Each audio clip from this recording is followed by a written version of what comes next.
दिल्ली सरकार ने बड़ा फैसला किया है। अब दिल्ली में 1 सितंबर से 9वीं से 12वीं क्लास के लिए school, college, university, coaching institute खोलेंगे। और वहीं डीडीएमए ने स्कूल और कॉलेज खोलने के लिए एसओपी भी जारी किए हैं। और डीडीएमए ने कहा कि क्लासरूम की सीटिंग क्षमता के अधिकतम 50% तक बच्चे एक बार में क्लास कर सकेंगे और हर क्लास में सोशल डिस्टेंसिंग के अलग अलग समय का फॉर्मूला होगा। मॉर्निंग और इवनिंग शिफ्ट के स्कूलों में दोनों शिफ्टों के बीच कम से कम 1 घंटे का गैप जरूरी होगा और बच्चों को अपना खाना, किताबें और अन्य स्टेशनरी का सामान एक दूसरे से साझा नहीं करने की सलाह देने को कहा गया।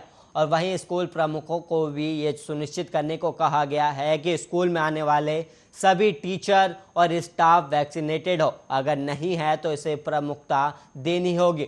और जिन स्कूलों में वैक्सीनेशन और राशन बांटने का काम चल रहा है वहां उस हिस्से को स्कूल में एकेडमिक एक्टिविटी वाली जगह से अलग रखा जाएगा। इसके लिए अलग अलग एंट्री एग्जिट पॉइंट बनाए जाएंगे और सिविल डिफेंस स्टाफ को तैनात किया जाएगा।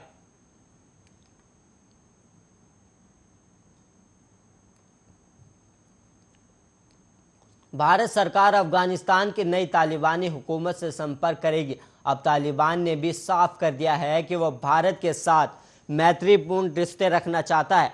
एक्सक्लूसिव बातचीत करते हुए तालिबान नेता मौलवी जयाउल हुकूमत ने कहा कि भारत हमारा दुश्मन नहीं है और हम भारत से बेहतर और मैत्रीपूर्ण रिश्ते रखना चाहते हैं। इससे पहले भी तालिबान ने ऐसे संकेत दिए थे जब तालिबान नेता शेर मोहम्मद अब्बास ने कहा था कि भारत इस क्षेत्र का एक अहम देश है और हम भारत से अच्छे व्यापारिक और आर्थिक रिश्ते रखना चाहते हैं। और वहीं अमेरिकी सरकार तालिबान और औपचारिक तौर पर मान्यता देने के पक्ष में नहीं है।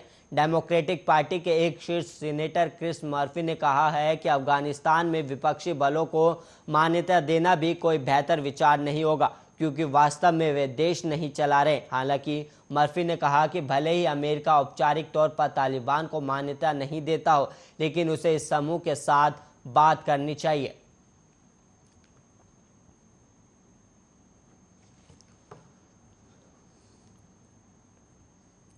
कौन बनेगा करोड़पति में अमिताभ बच्चन के सामने कोटा रेल मंडल के स्थानीय खरीद अनुभाग के कार्यालय अधीक्षक देशबंधु पांडे को जाना महंगा पड़ गया है। और वहीं उन्हें रेलवे प्रशासन ने चार्जशीट थमा दी है।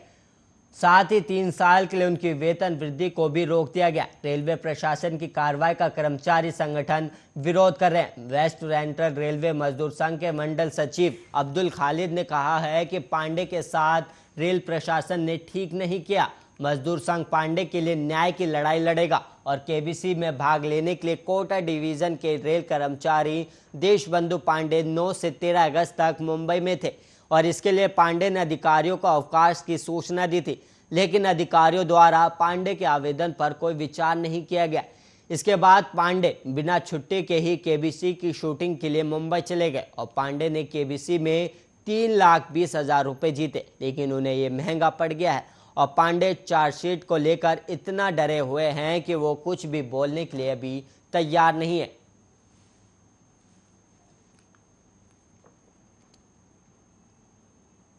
टोक्यो पैरालंपिक खेलों में आज भारत ने शानदार शुरुआत की है। भारतीय पैरा एथलीटों ने 1 गोल्ड समेत 4 मेडल अपने नाम किए।